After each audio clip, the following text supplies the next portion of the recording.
Hello everyone, today our topic is camping and trading CO2 emissions. More and more fossil fuels are being burned to fuel industry growth. Tons of greenhouse gases have been discharged, and this is causing global temperatures to rise.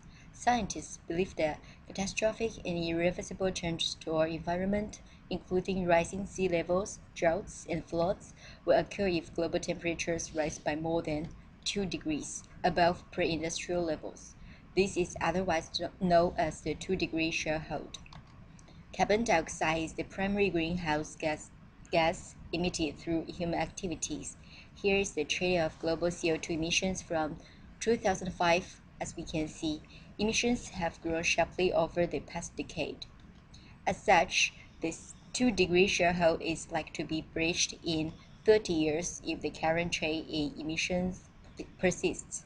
This is thus an urgent need to reduce CO2 emissions now.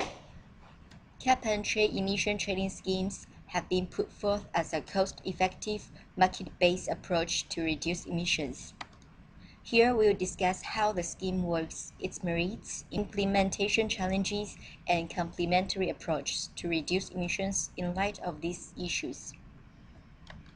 ETS seek to reduce emissions in the following manner. Firstly, consider an economy that has two industries. These are their pre-ETS emissions level. The government caps overall emissions below their existing level by issuing firms permits.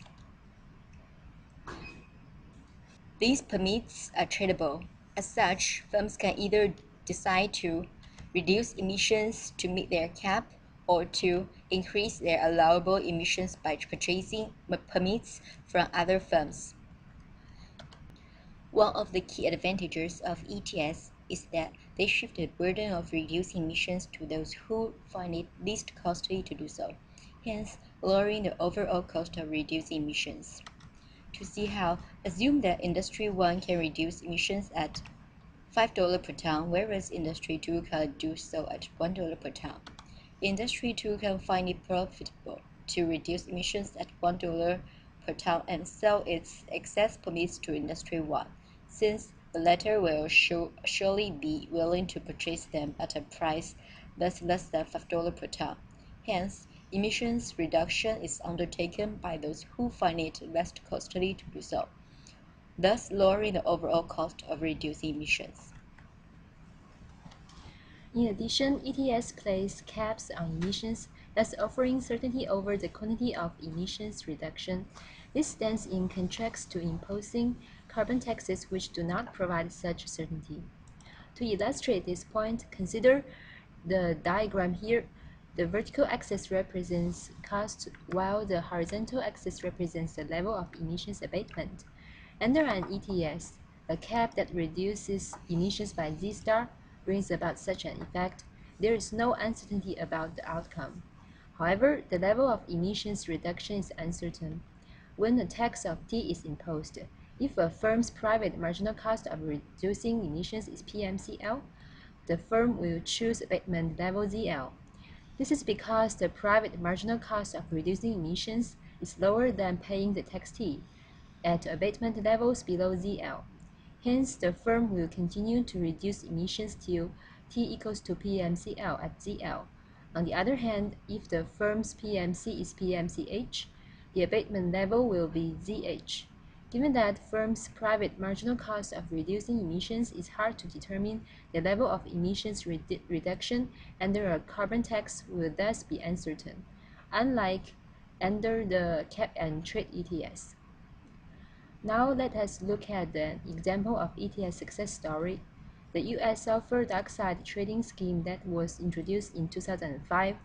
With the scheme, sulfur dioxide emissions dropped by 68% by 2012, and the overall cost of emissions reduction was just a quarter of what was originally predicted. While these are arguments for implementing an ETS, we should highlight that ETS face several implementation issues. Firstly, ETS can fail to provide incentives for firms to reduce emissions if the permit prices collapse. In fact, European Union ETS permit prices have collapsed twice since the scheme's inception. Two reasons lead to these drop-offs. Firstly, initial caps were too high. Early on, instead of checking data on emissions, European regulators trusted firms to tell them how much greenhouse gas they were emitting. Since those numbers would be used to set the initial emissions cap, companies had an incentive to exaggerate, and they did. There was thus an oversupply of permits, causing permit prices to collapse. Secondly, the recent financial crisis led to a slowdown in economic activity and emissions. Despite this, the EU kept releasing carbon permits even as the decline in output meant that fewer were needed. As a result, there was an excess supply of permits, causing permit prices to tank yet again. Given that permit prices may collapse, mechanisms are needed to prevent them from happening. In this regard, regulations can either set price floors like in California ETS, or temporarily reduce the supply of permits. EU regulators are considering this option to boost the low permit prices. While price collapses may be avoided, it appears much harder to overcome another issue that ETSs face: carbon leakage. Carbon leakage refers to ETSs causing an increase in overall emissions when businesses, faced with higher operating costs imposed by an ETS, shift production to countries with laxer climate policies. As differences in environmental cost pressures motivate carbon leakage, leakage may be avoided by equalizing these cost pressures across countries. This may be done by, firstly, taxing the carbon content of imports. However, such a scheme faces several implementation challenges. Firstly, the importing country may suffer from a welfare loss when taxes are set at too high a level. This can happen when the process of imposing taxes is dominated by powerful industrial groups seeking protection from foreign competition. Secondly, countries subject to the tax may retaliate by, for example, raising tariffs. They may do so if they view the carbon taxes as an unfair form of protectionism, or if they are developing countries. Developing countries are likely to retaliate, as a carbon tax that equalizes environmental cost pressures implies that they should shoulder the same level of responsibility for reducing emissions as developed countries. In this regard, developing countries have, in more than 20 years of climate change talks, argued that developed countries should bear primary responsibility for reducing emissions. This is because most of the CO2 that has been emitted was released by developed countries. As such, a tax is likely to invite strong retaliatory action from developing countries, making it costly to implement. Another approach to addressing leakage would be to establish a global ETS.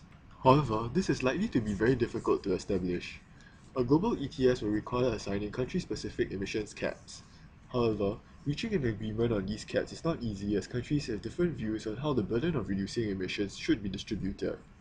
As discussed, ETSs offer a theoretically appealing way to curb emissions. However, there are challenges to implementing an effective ETS. Hence, other measures to reduce emissions should be introduced to complement ETSs. We'll discuss two of these complementary approaches here. Firstly, the way in which subsidies for renewable energy projects are distributed could be reformed to boost emissions reduction. Currently, subsidies often reward capital investment rather than energy output. As a result, a renewable energy plant that costs more to build but produces less energy could receive a larger subsidy compared to another that costs less to build but produces more energy. Reforming subsidy disbursement criteria to channel subsidies towards high-impact, cost-efficient projects can help further reduce emissions in a sustainable, cost-effective manner. While we are focused on reducing CO2 production thus far, another way of reducing emissions would be to discourage the consumption of carbon-intensive products. This may be done by labeling products based on their carbon footprint so that consumers can identify less carbon-intensive ones. On this note, carbon labeling has been introduced, but mainly in the West. Thus, expanding its use across products and countries can make it easier for consumers to adopt a low-carbon lifestyle. However, consumer preference also needs to shift towards low-carbon products for labeling to have an impact on emissions reduction. On this note, governments and civil society will need to enhance their promotion of a low-carbon lifestyle to complement labeling efforts. In summary, ETSs offer a theoretically appealing way to curb CO2 emissions. However, ETSs face implementation challenges, chief among which is the possibility of carbon leakage. As discussed, stemming carbon leakage is politically difficult and time is running out.